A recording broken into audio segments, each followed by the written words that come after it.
Félicitations, nous divorçons, a ricané ma femme après que je lui ai construit la vie parfaite. J'ai simplement hoché la tête. À l'aube, ses cartes ne fonctionnaient plus. Son avocat l'a appelé, tremblant, « Pourquoi ne m'avez-vous pas dit ça ?» Elle n'a même pas pris la peine de le dire en privé. Pas dans la cuisine. Pas dans la voiture. Pas après une de ses fausses séances de yoga. Non, elle a attendu que les bougies soient allumées. Que ses filles sirotent le vin importé que j'avais payé. Que le maudit traiteur parte avec un gros pourboire que je lui avais donné. Et puis elle a levé son verre comme si elle annonçait une promotion. Félicitations à nous et à mon nouveau départ. Nous divorçons. Le silence a frappé comme un verre de vin qui tombe. Je n'ai rien dit au début. Je l'ai juste regardé. Son rouge à lèvres n'avait même pas bavé quand elle a souri. Ses boucles d'oreilles en diamant, celles que j'avais choisies dans une boutique à Milan pour notre 20e anniversaire, brillaient comme si elles approuvaient sa petite performance. Son fils aîné, Marc, a eu le culot de rire. Je ne m'attendais pas à ce qu'il le prenne si bien, a-t-il dit, en prenant une autre bouchée de mon confit de canard préféré comme si c'était un mardi ordinaire. Je me suis lentement tourné vers lui. Profite de la soirée, ai-je dit, ma voix calme et claire. C'est la dernière soirée normale que tu auras. Il a cligné des yeux. Julia a plissé les siens. Qu'est-ce que ça veut dire? Mais je n'ai pas répondu. J'ai juste pris une gorgée de mon whisky. Le genre cher. Celui qu'elle qualifiait de trop fumé, mais qu'elle versait commodément quand ses copines venaient pour se montrer. Mettons les choses au clair. Je ne suis pas le genre d'homme qui se brise. Je plie en silence. Je m'adapte. Je planifie. Et pendant 23 ans, je lui ai construit la vie qu'elle exhibait lors des garden parties et des brunchs sur Instagram, la vie qu'elle pouvait se permettre de jeter avec un toast comme si c'était juste un autre sac à main dont elle s'était lassée. J'ai regardé autour de la salle à manger, l'éclairage, c'est moi qui l'ai installé. La table, usinée à partir de chaînes de récupération que j'avais négociées auprès d'un fournisseur du Vermont. La maison, rénovée de fond en comble. Elle avait l'habitude de dire, « Alan, tu es si doué de tes mains. » Oui, je l'étais. Mais pas seulement avec des perceuses et des cloisons sèches, avec des contrats, avec des flux d'actifs, avec des sociétés écrans dont elle ne s'est jamais souciée de demander des informations. Elle pensait que j'étais ennuyeux, prévisible, le genre d'homme qui s'effacerait tranquillement pendant qu'elle paraderait vers son nouveau départ. Elle n'avait aucune idée que j'avais déjà commencé le mien il y a des années, quand elle a commencé à annuler des projets sans explication. Quand elle a soudainement eu besoin de week-end au spa seul, quand son téléphone a commencé à vivre face contre table. Elle pensait que je ne remarquais pas, que j'étais trop concentré sur la planification de la retraite et les déductions fiscales pour remarquer les reçus d'hôtel qu'elle oubliait sans cesse de cacher correctement dans la buanderie. Je ne suis pas le genre d'homme qui élève la voix. Je suis le genre qui garde les reçus. J'ai jeté un coup d'œil à son gâteau. Une mousse sur mesure de ce restaurant français qu'elle adorait. Elle n'y avait pas touché. Trop occupée à jouer la comédie. Elle a toujours été plus intéressée par la performance que par le goût. C'est drôle comme les gens oublient souvent l'architecte de leurs rêves. Jusqu'à ce qu'il retire la dernière poutre. Avant de continuer, si vous lisez encore, faites-moi une faveur. Appuyez sur le bouton d'abonnement. Je ne le demande généralement pas, mais plus de 90% d'entre vous écoutent sans s'abonner. Et quand vous vous abonnez, cela dit à l'équipe que nos histoires comptent, que quelqu'un écoute, que cela vaut la peine de montrer exactement à quel point la trahison est profonde et à quel point la vengeance est nette. Revenons à Julia, elle a de nouveau rempli son verre, ne remarquant pas que mon silence n'était pas une reddition. C'était une évaluation. Ses fils, aucun des miens biologiquement, tous les deux les miens financièrement, discutaient de leur nouvelle idée de start-up. Celle que j'ai financée discrètement par le biais d'un fonds de dotation. Elle ne l'a jamais reliée à moi. Son plus jeune, Evan, m'a demandé ce que je pensais de la présentation. J'ai souri. Je pense qu'il sera intéressant de voir comment les choses vont se dérouler dans les prochaines semaines. Julia m'a lancé ce regard, comme si j'étais un insecte rampant sur son assiette de dessert. Celui qu'elle utilisait quand elle voulait mettre fin à des conversations qu'elle ne pouvait pas contrôler. Ne pouvons-nous pas faire ça ce soir, a-t-elle dit avec un soupir. C'est une célébration. Un nouveau départ. Nouveau départ. Mignon. Bien sûr, ai-je dit. Au nouveau départ. J'ai levé mon verre. Ils ont tous trinqué à nouveau, sans se douter de rien. Marc est retourné parler de l'essai de la Porsche que Julia avait réservé pour lui le week-end prochain. Il supposait que la compte était déjà réglée. Je l'ai laissé faire. Le meilleur avantage d'être sous-estimé, c'est que personne ne vérifie la trappe de secours que vous avez construite sous leur trône. Laissez-la avoir son toast. J'avais déjà eu le mien. Et demain, les murs commenceraient à bouger. Une carte, une clause, un silence à la fois. À 6h12, la pompe à essence a bipé avec colère pendant que Julia fixait l'écran. Refusé. Elle a de nouveau tapoté la carte. Sa Platinum Amex, celle qu'elle aimait agiter comme une baguette magique chez Nordstrom. Rien. Refusé encore. Ce doit être la puce, a-t-elle marmonné, sortant sa visa de secours. La rose dorée qu'elle disait à ses amis être, juste pour les urgences. Refusé.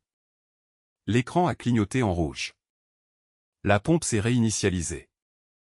Le reflet de Julia sur l'affichage brillant paraissait étrangement petit. Elle a cherché son téléphone en tâtonnant, déjà agacée. Le cours de yoga à Buckhead commençait dans 35 minutes. Et elle détestait être la dernière à dérouler son tapis. Elle a appuyé sur le bouton de déverrouillage.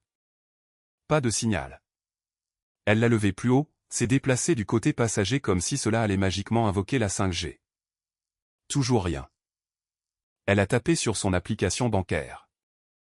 Elle a planté puis s'est fermée de force. Elle a réessayé. Pas de connexion. L'écran de connexion habituel n'est jamais apparu. Une étrange sorte de silence a grandi dans sa poitrine, pas encore de la panique, mais le genre sourd et anxieux qui vous fait cligner des yeux un peu trop vite. Elle est entrée dans la station, ses talons claquant sur le carrelage, réalisant maintenant qu'elle était bien trop habillée pour un chevron à l'aube. Le caissier avait l'air d'avoir passé toute la nuit à jouer aux jeux vidéo. Elle a affiché son sourire répété. « Bonjour, auriez-vous une ligne fixe que je pourrais emprunter pour un appel rapide ? Mon téléphone ne fonctionne pas. » Il a fait un geste derrière le comptoir. Téléphone public, dans le coin. Mignon, a-t-elle marmonné, glissant un billet d'$1 froissé. Elle a appelé la banque. Le numéro du concierge. Pas de temps d'attente. Un autre avantage dont elle se vantait toujours. Bonjour. Merci d'avoir appelé Crescent National. C'est Anna. Ma carte ne fonctionne pas, a coupé Julia. Aucune des deux. Et je suis bloqué hors de mon application. Pouvez-vous s'il vous plaît me dire ce qui se passe? Pause. Puis-je avoir votre nom complet et les 4 derniers chiffres de votre numéro de sécurité sociale? Elle les a donnés. Une autre pause. Celle-ci plus longue. Je suis désolé, Madame Walker, mais le compte joint a été séparé. Vous n'êtes plus listée comme titulaire de carte ou utilisatrice autorisée. Julia a cligné des yeux, stupéfaite. Ce n'est pas possible. J'ai utilisé la carte hier. Ce doit être un problème du système. Je peux vous assurer, madame, que ce n'est pas le cas. Le compte est toujours actif, mais votre accès a été formellement révoqué à partir de minuit ce matin. Révoqué par qui? Je ne suis pas autorisé à le divulguer. C'est mon compte. Non, madame. C'était un compte joint. Le titulaire principal a exercé ses droits de séparation. Julia a agrippé la médaille d'or du téléphone public. Il doit y avoir une erreur. C'est absurde. Je veux parler à un superviseur. Je peux vous mettre en relation, mais avant, la femme a hésité. Je vois une note ici dont vous voudrez peut-être être au courant. L'estomac de Julia s'est noué. Quelle note? Il y a un privilège déposé contre un véhicule loué à votre nom. Tard hier soir. Sa voix s'est brisée. Cette voiture est à moi. Il semble qu'elle soit louée par l'intermédiaire du Walker Consulting Group. Vous êtes répertoriée comme utilisatrice secondaire. Le bail a été formellement annulé à 23h54. Sa bouche s'est asséchée. Vous avez dit qu'il y avait un privilège. Oui. Un ordre de reprise de possession a été déposé électroniquement auprès du DMV. Le véhicule est prévu pour être mis en fourrière s'il n'est pas rendu volontairement dans les 48 heures. Le cordon du téléphone s'est tordu entre ses doigts alors que la vérité s'infiltrait comme un poison lent. La voiture n'était pas à elle. Le compte n'était pas à elle. Elle n'était propriétaire de rien. Elle a raccroché le combiné. Une mère fatiguée qui faisait le plein d'une fourgonnette a jeté un coup d'œil au bruit. Julia est restée là, clignant des yeux sous les lumières bleuettes d'un auvent de station-service, comme un personnage dans le cauchemar de quelqu'un d'autre. Elle est remontée dans la voiture, sa voiture, et s'est juste assise sur le siège du conducteur pendant 1 minute, respirant entre ses dents. Le cours de yoga était définitivement annulé. Le petit déjeuner aussi. Et soudain, l'illusion qu'elle pourrait simplement traverser ce divorce sans friction aussi. Elle a tourné la clé dans le contact. Le moteur a ronronné, mais quelque chose sur le pare-brise a attiré son attention. Un morceau de papier plié coincé sous l'essuie-glace.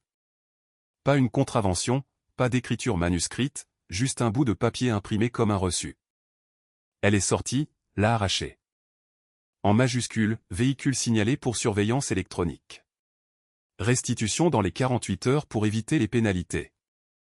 Il y avait un code-barre, un numéro de dossier, une signature, les initiales d'Alan. Ça ne l'a pas frappé à la poitrine.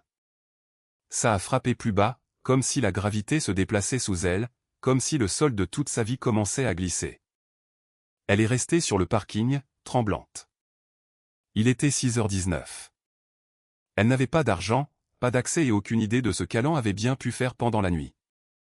Et pire que tout, elle n'avait aucune idée de ce qui allait suivre. À 10h03, Julia avait déjà crié sur 2 caissiers de banque, jeté son tapis de yoga à la poubelle et tenté sans succès d'utiliser Venmo pour payer son barista préféré pour un grand latte au lait d'avoine. C'était la première fois qu'elle voyait « demande refusée » en rouge.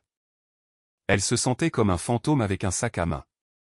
Chaque carte, un membre mort, chaque application, un couloir vide. Quand son téléphone a finalement vibré et repris vie, elle a expiré comme une otage. 2 appels manqués, tous 2 de son avocat, Rick Patton, un avocat en divorce élégant du centre-ville avec des cheveux gominés et une faiblesse pour qualifier tous 2, simple. Elle a rappelé. Il a répondu à la première sonnerie. Julia, enfin. Rick, quelque chose ne va pas à l'Angèle les comptes, annule les baux. Je ne peux même pas m'acheter un café. Mais Rick l'a interrompu, et pas avec son calme habituel. M'avez-vous dit qu'il vous avait cédé la maison l'année dernière? Elle a cligné des yeux. Quoi? Oui. Noël dernier. Tu te souviens? Je t'ai dit qu'il m'avait donné l'acte de propriété en cadeau. C'est ça. Je viens de le réexaminer parce que son nouveau dossier faisait référence à quelque chose que je n'avais pas vu auparavant. Julia, pourquoi n'as-tu pas mentionné le trust? Quel trust? Silence. La voix de Rick a baissé d'un ton. Le transfert n'était pas direct. Ce n'était pas une remise d'acte standard. C'était un transfert provisoire d'un trust familial, spécifiquement d'un fiduciaire, la succession de la sœur décédée d'Alan. Elle a froncé les sourcils, mais son cœur avait commencé à battre différemment maintenant. Ce n'est pas possible. Il m'a donné la maison. Il vous a donné l'accès à la maison, pas la propriété, et c'est conditionnel. Conditionnel à quoi? Il y a eu une longue pause. Clause 9.4a. Le transfert de possession reste intact tant que le mariage reste légalement actif. Toute dissolution unilatérale par l'une ou l'autre des parties entraîne la réversion de la propriété au trust immédiatement, sauf renégociation conjointe. Julia, c'est ta signature au bas de cette page. Datée du 25 décembre. Il n'y a aucune chance que j'ai signé quelque chose comme ça. Je m'en serais souvenu. Vous avez paraphé à côté de la clause. Il ne l'a pas dit avec méchanceté. Il l'a dit comme un homme essayant de ne pas aggraver un problème. Julia se tenait au milieu de sa cuisine à air ouverte, celle avec le carrelage importé et les robinets en laiton brossé, et regardait autour d'elle comme si elle la voyait pour la première fois. Quelque chose n'allait pas. La lumière était trop vive, l'air trop calme. Je pensais que c'était un cadeau, a-t-elle dit, la voix plus faible maintenant. Rick a expiré bruyamment. C'était un cadeau conditionnel. Et avec les papiers de divorce déposés hier par vous, la condition est rompue. Elle a agrippé le bord de l'îlot en marbre. Alors, qu'est-ce que ça veut dire? Légalement, cela signifie, Julia, que vous n'avez jamais possédé cette maison. Vous étiez une occupante temporaire en vertu d'une clause révocable. Elle s'est retournée, scrutant la pièce, le casier à vin, la machine à expresso intégrée, l'affiche d'art encadrée, objectif de maison, qu'elle avait acheté lors de leur voyage à Sedona. D'autres vacances payées par Alan, même s'il était resté pour terminer un travail de consultation. C'est à mon nom, cependant, sur le papier. Rick a soupiré. Sur la copie décorative du titre qu'il a imprimé pour vous et mise dans ce cadre doré. Le titre légal? Non, vous n'y figurez pas. Quelque chose de profond, de laid, a commencé à ronger la base de ses côtes. Je veux contester, a-t-elle dit rapidement. Nous allons déposer quelque chose. Il m'a trompé. Ça ne marchera pas, a coupé Rick. Je viens de parler à un collègue qui a vu le dossier original. Ses avocats ont tout couvert. C'est blindé. Et Julia, je dois te demander quelque chose avec précaution. M'as-tu dit la vérité sur cette signature? Je ne sais pas. C'était Noël.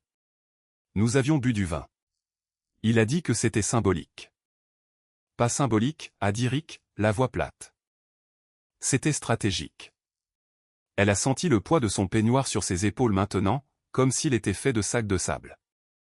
Elle s'est laissée glisser sur l'une des chaises de salle à manger en velours. Comment ai-je pu ne pas voir ça? Il ne voulait pas que tu le voies.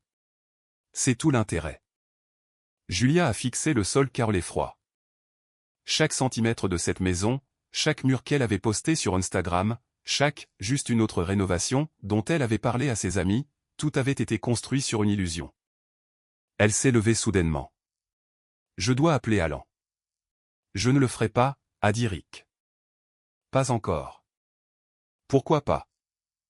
Parce que si j'étais lui, je ne répondrais pas. Elle a raccroché. Dehors, une camionnette de livraison sortait de l'allée. Le chauffeur a poliment incliné sa casquette alors qu'elle sortait pieds nus sur le porche en pierre. Le soleil était chaud, trop chaud. Puis elle l'a vu. Une femme debout sur le trottoir de l'autre côté de la rue, tenant un presse-papier, un badge des archives de la ville sur son coupe-vent, prenant des notes. Julia s'est avancée. Puis-je vous aider? La femme a levé les yeux. Oh, êtes-vous la locataire actuelle? Locataire? Elle n'a pas répondu, s'est simplement retournée et est rentrée à l'intérieur. La porte a cliqué derrière elle comme un verdict. À midi, Julia était passée du déni à la gestion des dégâts. Elle avait enfilé son blazer, encore froissé de sa retraite au spa de la semaine dernière, et avait pris d'assaut son bureau à domicile improvisé, une véranda convertie qu'elle décrivait autrefois comme son centre de commandement. Les portes-fenêtres étaient ouvertes. Une brise légère soufflait à travers les rideaux. C'était déplacé, trop paisible.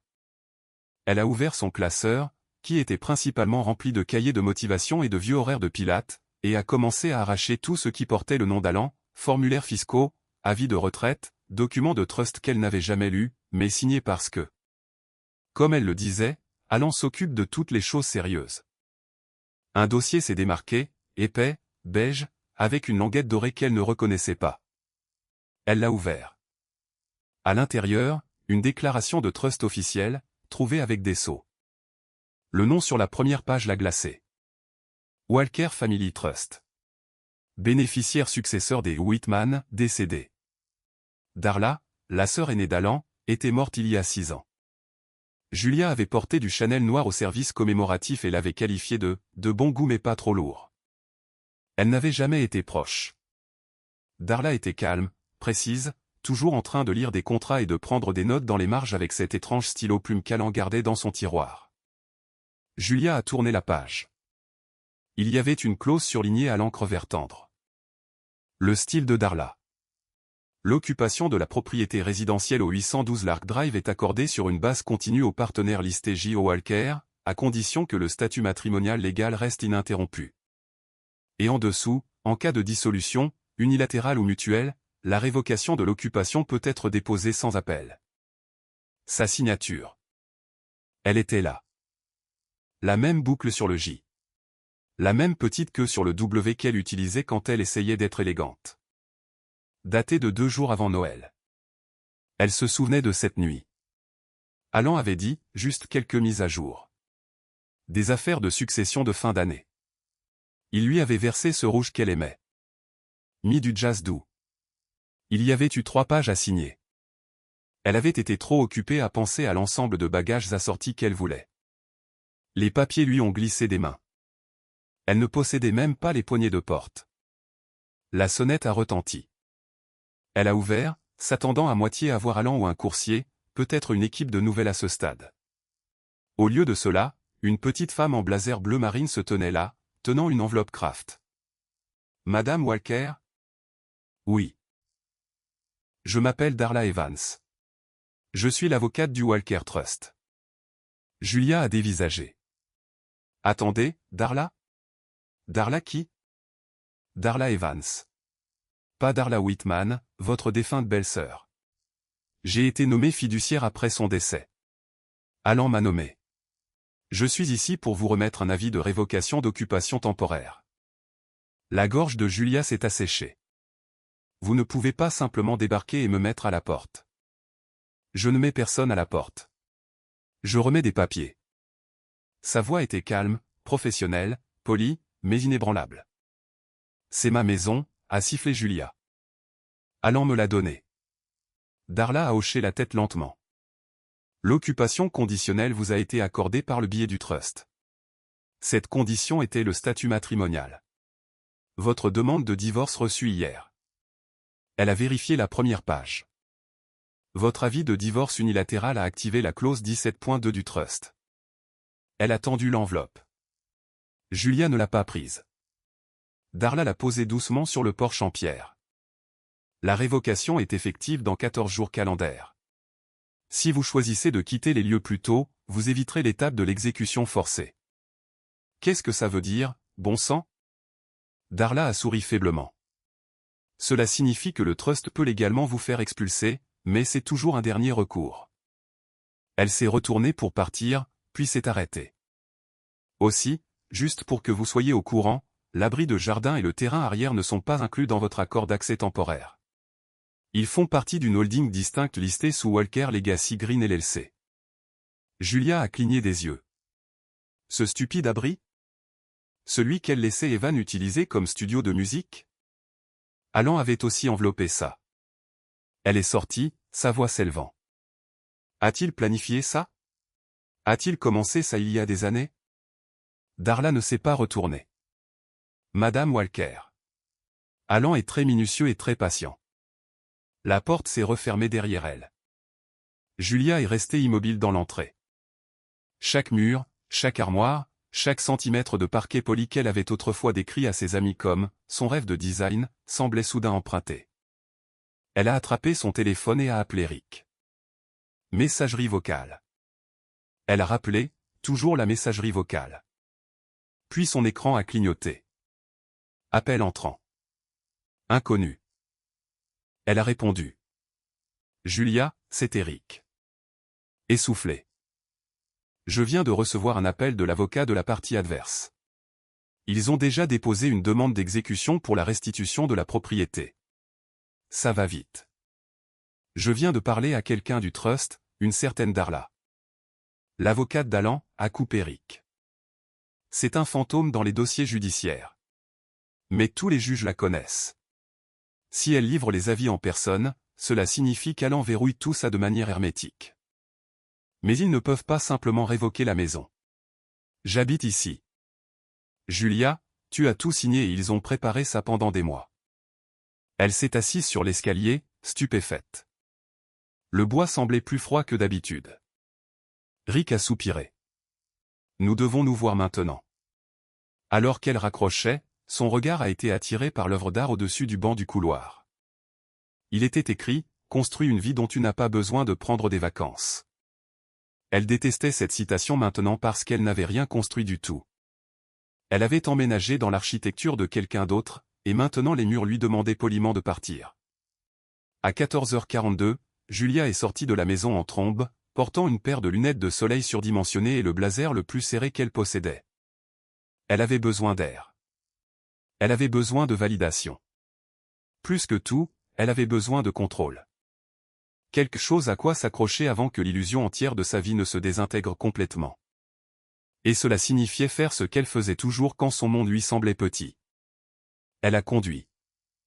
Le VUS brillait dans l'allée comme il l'avait toujours fait, élégant, noir, aux vitres teintées sur mesure. Les gens la regardaient quand elle arrivait dedans. Les voituriers du country club l'appelaient « Madame » et se précipitaient pour lui ouvrir la porte.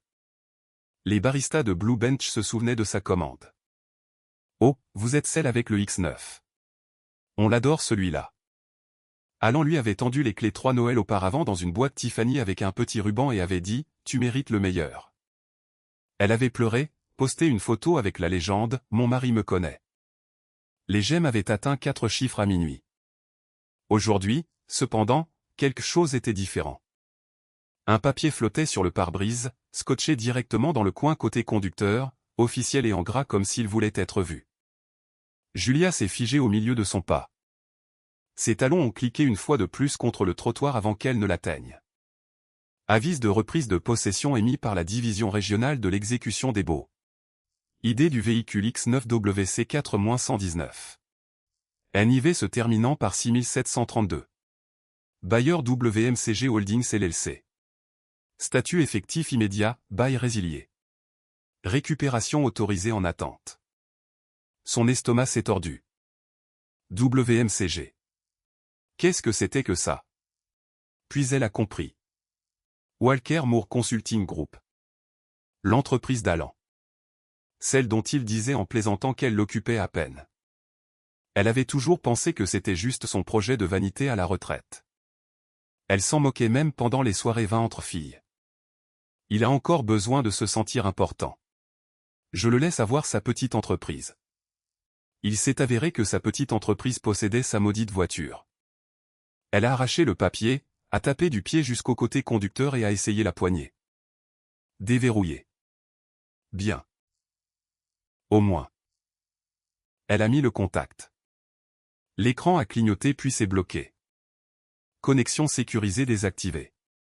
Verrouillage GPS actif. Veuillez contacter votre fournisseur. Le tableau de bord s'est allumé comme une scène de crime. Des avertissements qu'elle n'avait jamais vus auparavant. Bail expiré.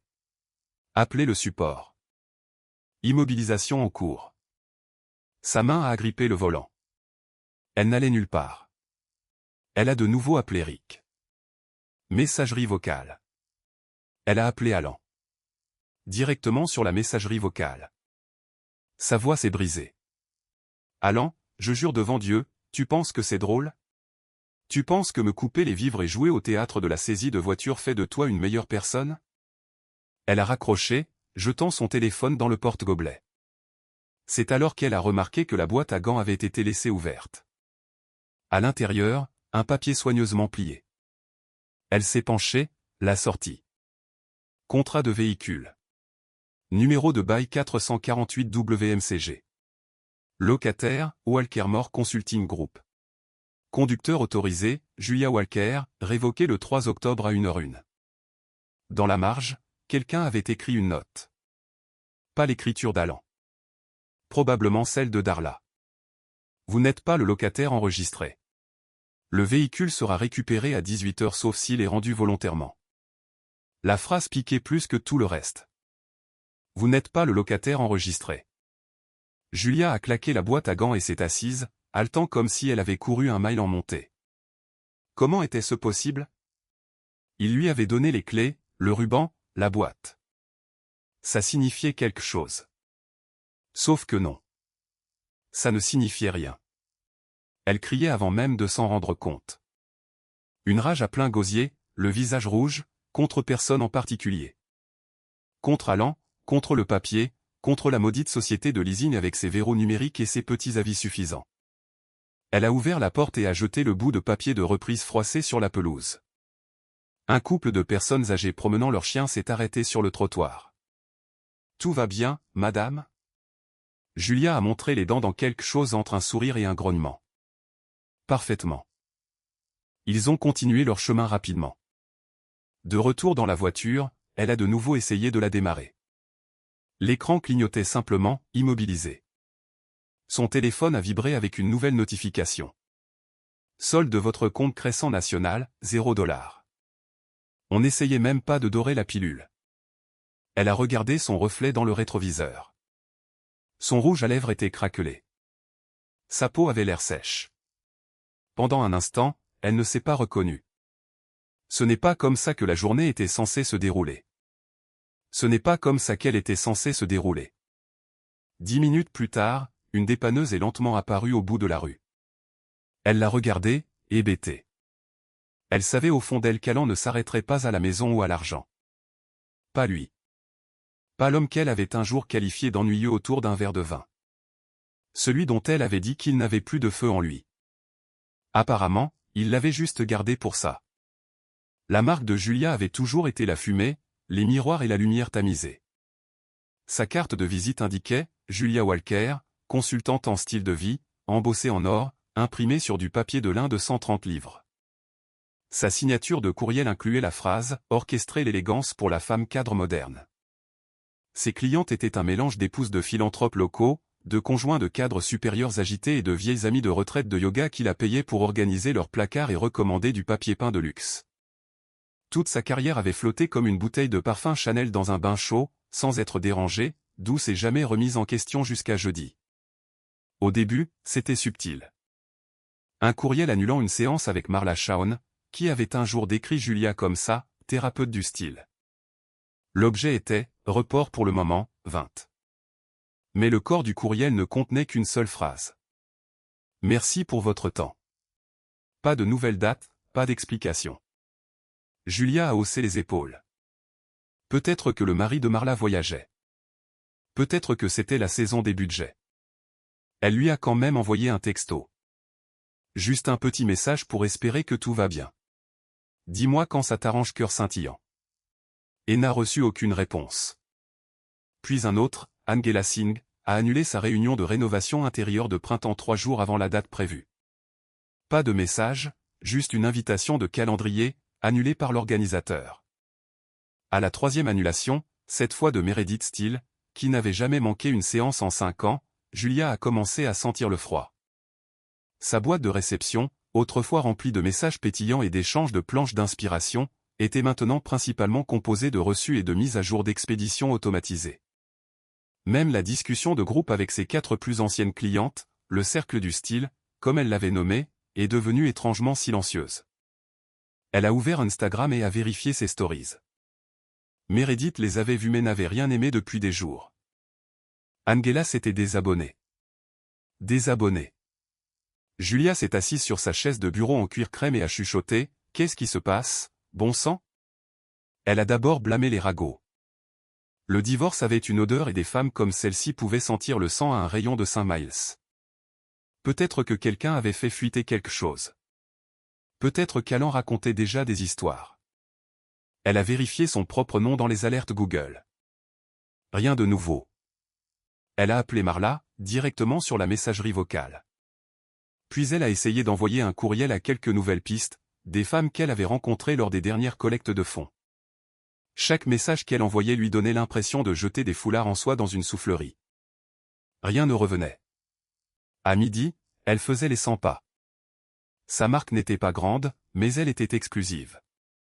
Tout était construit sur des références et des connexions chuchotées lors de déjeuners et de galas de musée. Elle ne faisait pas de publicité. Elle n'en avait pas besoin. Mais maintenant, c'était comme si elle avait disparu. Puis est venu le message qui a tout brisé. C'était un courriel transféré. Meredith encore, envoyé par erreur, clairement destiné à quelqu'un d'autre. Objet, concernant Julia Walker. Corps, Alan vient de m'appeler. Il a dit qu'elle n'est plus affiliée au conseil d'administration ou à l'entreprise. Il a suggéré que nous suspendions tout avec elle pour le moment. Discutons-en plus tard. La main de Julia s'est figée sur sa souris. Alan. Alan avait appelé Meredith. Elle ne savait même pas qu'il parlait à Meredith. Et que voulait-il dire? Plus affiliée. Elle n'était pas au conseil d'administration de Walker Moore. Bien sûr, mais elle était toujours présentée comme faisant partie de la famille. L'épouse, le visage, le style. Il avait même utilisé son image dans leur rapport annuel une fois, pour l'amour de Dieu. Elle a fait défiler vers le bas. La suite des courriels en montrait plus. Une vague silencieuse de l'influence d'Alan se déplaçant sur toute sa liste de clientes comme un tsunami poli. Une des femmes avait répondu. Compris. Nous suspendrons. Suspendre quoi? Elle a jeté son téléphone sur le bureau. Il a glissé, heurtant son agenda, celui qu'elle utilisait pour noter les palettes de couleurs et les itinéraires de shopping. Il était presque vide maintenant. La semaine prochaine n'avait qu'un seul nom griffonné. Et même celui-là semblait incertain. Elle s'est tenue devant le miroir près de son bureau, fixant son reflet. Julia Walker, consultante en style de vie. Ça sonnait ridicule maintenant. Qui consultait-elle? Qui restait-il? Elle a arraché la plaque nominative de son bureau, gravée en laiton brossé, et l'a jetée dans la poubelle. Son téléphone a de nouveau vibré. Numéro inconnu. Elle l'a attrapé. Julia Walker? A demandé une voix, douce, hésitante. Oui. C'est Lorraine de Ridgewood Interior. Nous devions parler aujourd'hui de votre proposition d'événement. Enfin, quelque chose de normal. Oh, oui, bien sûr. En fait, la femme l'a interrompu. J'appelle juste pour confirmer que nous allons prendre une direction différente. Je vous souhaite le meilleur. Clic. Julia s'est rassise. Les murs de son bureau, autrefois d'un beige rosé doux, semblaient plus étroits maintenant, comme s'ils pulsaient vers l'intérieur.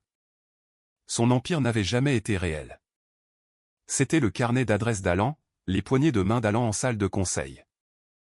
Les approbations silencieuses d'Alan au country club. Et avec un seul appel, il avait tout retiré. Elle a fixé l'écran vide, puis a chuchoté à personne. Je suis toujours moi. Mais même elle ne semblait pas convaincue. Ça a commencé avec un tiroir coincé.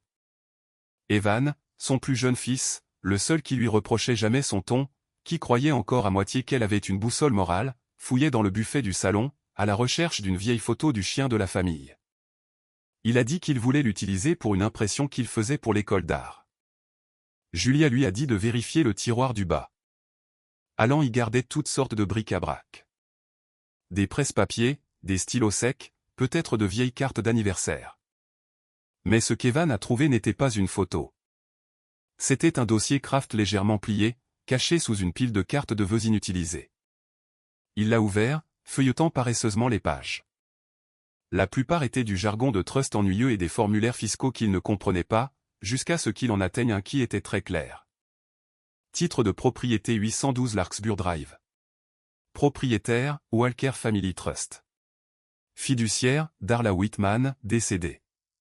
Fiduciaire successeur, Darla Evans. Occupante, Julia Walker. Non propriétaire. Statut conditionnel. Il a tourné la page, l'a lu à nouveau, puis encore. Il y avait une place pour un copropriétaire. Elle était vide. Il est resté là dans la douce lumière de l'après-midi pendant un long moment, fixant la ligne de signature. Celle d'Alan était là. Le successeur de Darla l'avait tamponné, et Julia l'avait paraphé sur 3 pages différentes. Mais nulle part, pas une seule fois, son nom apparaissait en tant que propriétaire. Il a apporté le papier dans la cuisine où Julia se tenait pieds nus, sirotant un verre de Pinot Grigio qui était devenu un peu trop chaud. « Maman » a-t-il dit en le tendant. « Pourquoi ton nom n'est-il pas sur l'acte de propriété ?» Elle a cligné des yeux. « Quoi? Ça? Ce document de trust? La maison n'est pas à ton nom. » Elle lui a pris le papier lentement, sa bouche s'entr'ouvrant un peu trop tard. « Oh, ça, elle a agité la main. C'est juste symbolique. Alan s'est toujours occupé des papiers officiels. C'était une formalité. » Evan n'a pas détourné le regard. « Tu as dit qu'il t'avait donné la maison. » Il l'a fait. C'est ce que c'est. Il l'a mise sous le trust pour des raisons fiscales. Son comptable le lui a conseillé. Tout le monde fait ça maintenant. Tu as signé quelque chose qui dit que si tu divorces de lui, tu perds la maison. C'est juste du langage, Evan. Du rembourrage juridique. Il l'a dévisagé. Maman, as-tu seulement lu ça quand tu l'as signé? Ses lèvres se sont serrées. Je ne suis pas stupide. Bien sûr que je l'ai lu. Je lui faisais confiance. Tu lui faisais confiance et tu as demandé le divorce. Il y a eu une pause, juste assez longue pour que quelque chose se brise entre eux. Evan, a-t-elle dit sèchement. Je n'apprécie pas ton ton. C'est entre ton père et moi. Non, a-t-il dit, c'est entre toi et la réalité. Elle a claqué le papier sur le comptoir. Je t'ai élevé dans le respect des limites. Et je pensais que tu m'avais élevé pour poser des questions. Il est sorti de la cuisine, le papier toujours à la main. Julia est restée là, le bruit de ses pas s'estompant dans les escaliers comme le son battant en retraite d'un marteau de juge. Un verdict dont elle ne pouvait pas faire appel. 10 minutes plus tard, le plancher au-dessus d'elle a craqué doucement. Elle a entendu sa voix. Basse, sérieuse. Il était au téléphone avec Alan. Elle s'est glissée jusqu'à l'escalier, écoutant. Elle ne pouvait pas distinguer les mots, juste son ton, curieux au début, puis plus calme, puis silencieux. L'appel a duré 20 minutes. Quand Evan est finalement redescendu, il n'a rien dit. Il n'a pas crié.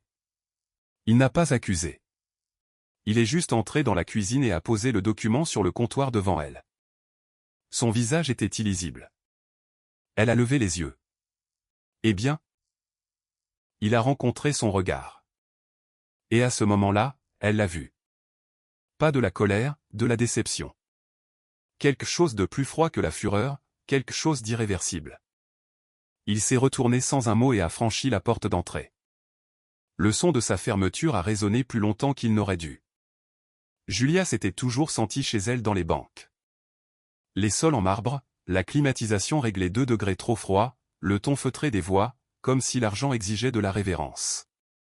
Elle avait l'habitude de plaisanter en disant que l'odeur de l'argent frais et du nettoyant pour moquette bon marché lui rappelait le pouvoir, mais cette fois, les portes vitrées coulissantes ne se sont pas ouvertes pour une reine. Elles se sont ouvertes pour une femme en pleine décomposition. Ses talons claquaient trop fort sur le carrelage. Son chemisier collait trop étroitement à une peau qu'elle n'avait pas hydratée ce matin-là.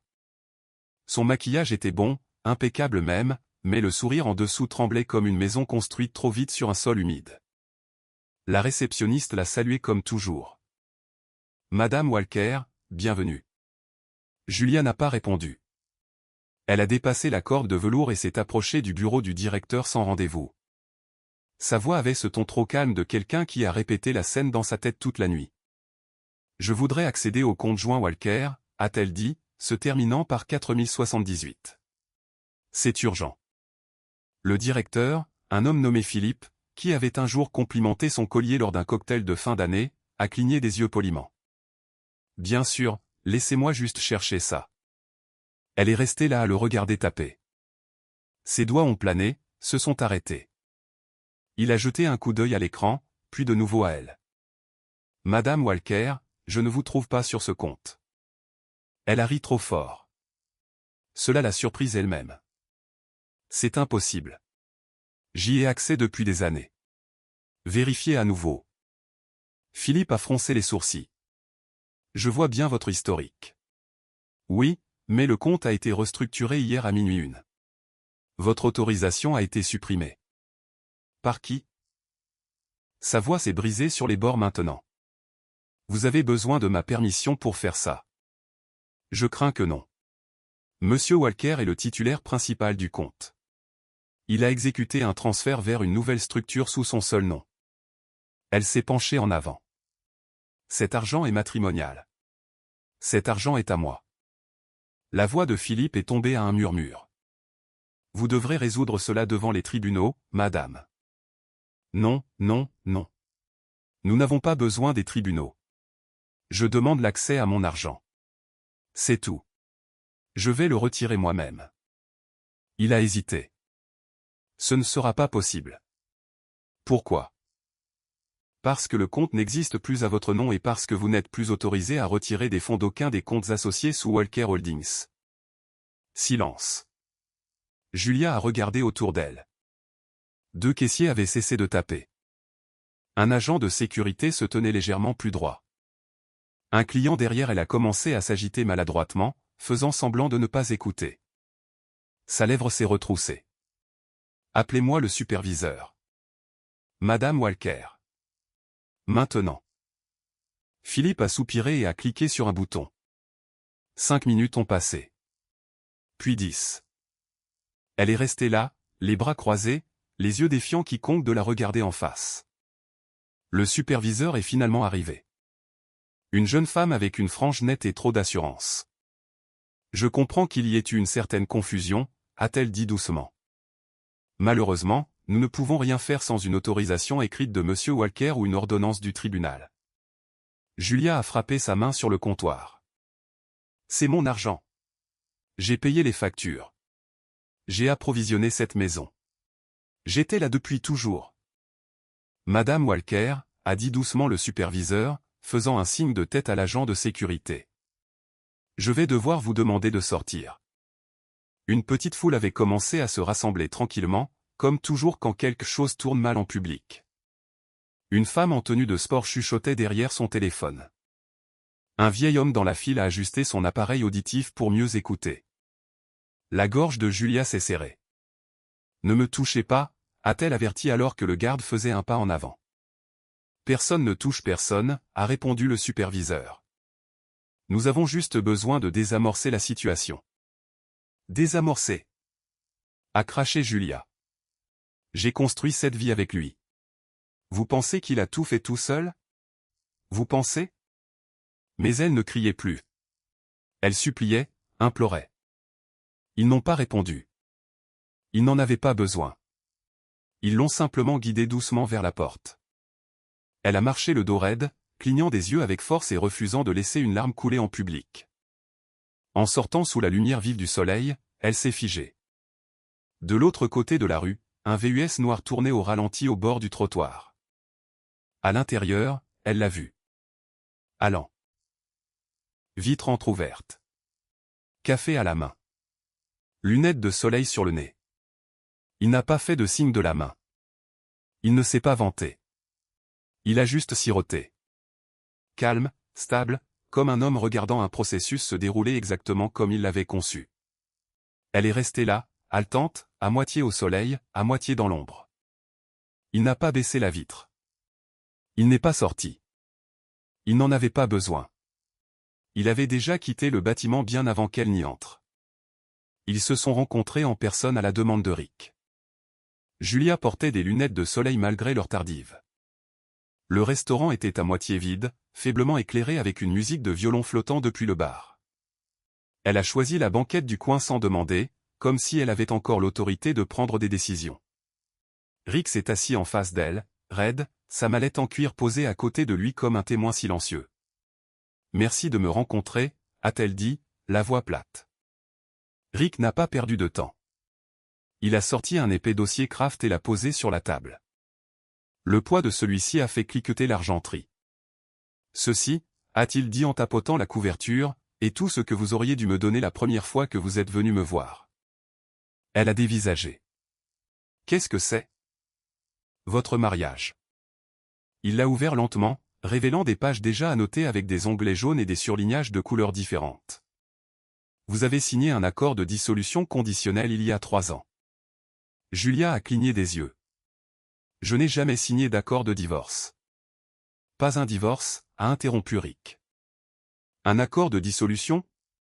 C'est un type de structure successorale préventive destinée à définir la réaffectation des actifs en cas de rupture du mariage, y compris l'infidélité, l'abandon ou la séparation légale. » Elle a ri amèrement.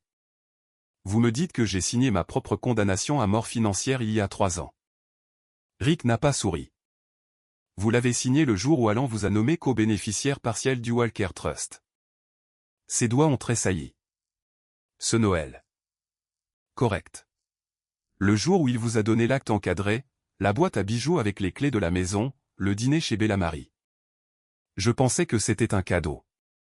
C'était un cadeau conditionnel. Julia a secoué la tête. Mais il m'a tout donné. Non, a dit Rick doucement, feuilletant une page près de la fin. Il vous a laissé penser qu'il l'avait fait. Il a glissé le papier vers elle. Sa signature était en bas. Son écriture, sans équivoque. Elle a parcouru la clause surlignée en rose. Clause 14C. En cas de dissolution du mariage, volontaire ou résultant d'une infidélité, tous les actifs détenus en commun retournent sous le contrôle du trust, sauf si un accord post-dissolution est négocié et signé par les deux parties. Les droits de bénéficiaires peuvent être rompus sans compensation en cas de violation. Sa gorge s'est serrée. C'est ridicule. Rick n'a pas répondu. Il l'a juste laissé digérer. Il m'a fait sentir que tout était à nous. Je crois que c'était l'intention, a dit Rick. Le contrôle ne ressemble pas toujours à de la domination. Parfois, il ressemble à de la générosité. Elle a tourné d'autres pages, les mains tremblantes. Le VUS loué, la maison détenue par un trust. L'adhésion au club sponsorisé par l'entreprise. Même sa propre entreprise de conseil avait été partiellement financée par une ligne de donateurs qu'Alan avait structurée et maintenant révoquée. C'est comme s'il l'avait conçue, a-t-elle dit, à peine audible. Il l'a fait, a confirmé Rick. Sur plusieurs années, avec des conseillers, le trust, les accords de propriété, même votre accès partiel aux actifs. Tout cela conçu pour ressembler à de la propriété sans l'accorder légalement. Il m'a manipulé. Il a planifié pour ça, a répondu Rick. Pour ce moment précis. Julia a fixé la table. La nappe blanche semblait aveuglante sous la petite lampe au-dessus de leur banquette. Son verre de vin était intact. Rick a repris la parole, doucement maintenant. Je vous avais dit que ce serait propre et discret. Je n'avais pas réalisé que j'entrais dans une forteresse. Elle a levé les yeux injectés de sang mais sec. Alors, qu'est-ce que j'ai? Rick a hésité. Alors, les vêtements que vous possédez. Quelques bijoux. L'entité de conseil. Vous devrez vérifier, mais je crois que votre nom a été retiré depuis lundi. Et le certificat de mariage, il est toujours à vous, du moins jusqu'à la finalisation du divorce. Elle n'a pas parlé. Pas pendant un long moment. Autour d'eux, les fourchettes cliquetaient contre la porcelaine. Un couple riait 2 banquettes plus loin. Un serveur remplissait une bougie. Julia est restée immobile. Puis elle a chuchoté, il m'apportait toujours le café le matin, tous les jours, même quand on se disputait. Rick a hoché la tête, ne sachant pas comment répondre. Elle a regardé ses mains. Je n'aurais jamais pensé être du mauvais côté de lui. Vous ne l'êtes pas, a-t-il dit presque gentiment. Vous n'êtes juste plus d'aucun côté. Elle a fermé le dossier, n'a pas pleuré, n'a pas crié, est juste restée assise, immobile comme une maison dont toutes les lumières sont éteintes, attendant d'être vidée. La maison était silencieuse quand elle est arrivée. Pas de dépanneuse, pas d'avocat, pas de fiduciaire brandissant des presse-papiers. Juste le soleil de fin d'automne frappant la pelouse qu'Alan tondait avec une précision exaspérante. Des bandes serrées, des bords symétriques. Le genre de pelouse qui chuchotait la stabilité. Julia s'est garée sur le trottoir, pas dans l'allée. Sa nouvelle voiture de location, une berline bleu pâle avec une console fissurée et des sièges en tissu, semblait humiliante à côté de la majesté silencieuse de la maison qu'elle avait un jour postée sur Instagram comme « Mon sanctuaire ». Elle a remonté lentement le chemin d'entrée. Les hortensias se fanaient. Les lumières intelligentes ne se sont pas allumées à son approche. Ses talons claquaient contre l'ardoise comme s'ils n'appartenaient plus à la pierre. Elle a tendu la main vers la poignée de la porte. Rien. Le verrou biométrique a clignoté en rouge. Elle a réessayé, appuyant plus fort son pouce. Rouge. Elle a sorti son téléphone, a ouvert l'application. Elle a tourné, puis a affiché, accès révoqué. Compte non trouvé. Elle est restée là un moment, agrippant la poignée comme si elle pouvait s'excuser. Puis elle l'a remarqué. Le coin d'une enveloppe dépassant dessous le paillasson. Pas d'adresse, pas de timbre, juste du papier de couleur crème avec un pli net et sans rides. Elle l'a ramassé. Ses mains tremblaient avant même qu'elle ne l'ouvre. À l'intérieur, une seule feuille de papier épais. Son écriture, celle qu'elle avait toujours qualifiée de « chirurgicale ». Chaque lettre de la même taille. Chaque point, un minuscule poignard. Julia, tu l'as appelée la vie parfaite. Elle l'était, jusqu'à ce que tu la confondes avec la tienne. Félicitations. Plié derrière la note se trouvait le dossier final du trust. Tamponné, signé, certifié. Exécution finale. Révocation et transfert des droits d'occupation du Walker Family Trust. Occupant, non applicable. Bénéficiaire, Alan Walker, unique. Elle a tourné à la dernière page. Son nom n'y était pas. Ni en tant que propriétaire. Ni en tant que fiduciaire. Ni en tant qu'héritière. Pas même dans les maudites notes de bas de page. Ses genoux ont fléchi. Elle est tombée sur le porche. Le papier tombant à côté d'elle comme une coquille vide. Tout l'a frappé en même temps. Le silence de la serrure, le bord froid du paillasson, l'écho lointain de sa propre voix demandant à Alan des années auparavant, « Veux-tu des finances séparées ? On peut le faire si tu ne me fais pas confiance. » Et Alan avait juste souri et dit, « Non, je te fais entièrement confiance. J'ai tout prévu. » Il avait tout prévu, chaque centimètre. Non pas pour la protéger, mais pour s'assurer que quand elle partirait sans rien. Pas d'argent, pas de maison, pas de réputation, aucune version de la vérité qu'elle pourrait raconter au brunch. C'est alors, pas au tribunal, pas à la banque, pas quand le VUS a disparu, mais ici, assise sur son propre porche comme une invitée indésirable, qu'elle a finalement compris. Elle ne l'avait jamais quitté. Il l'avait quitté, non pas en un moment explosif, mais à travers un millier de décisions silencieuses, une clause à la fois. Pendant qu'elle riait avec ses amis de la façon dont Alan était devenu ennuyeux, il dessinait les plans de sa sortie. Pendant qu'elle décorait leur maison pour toujours, il déposait les papiers du trust au nom de quelqu'un d'autre. Pendant qu'elle trinquait à de nouveaux départs, il écrivait cette lettre. Julia s'est recroquevillée sur ses genoux, tremblante. Derrière elle, les lumières du porche sont restées éteintes. À l'intérieur, à travers le verre dépoli, elle pouvait voir son reflet. Juste un flou maintenant. Pas une épouse, pas une partenaire, pas même une note de bas de page, juste la silhouette de quelqu'un qui a un jour pensé que le monde pencherait toujours en sa faveur. Mais ce n'était pas le cas. Et l'homme qu'elle pensait avoir jeté comme une paire de talons de la saison dernière venait de partir avec tout.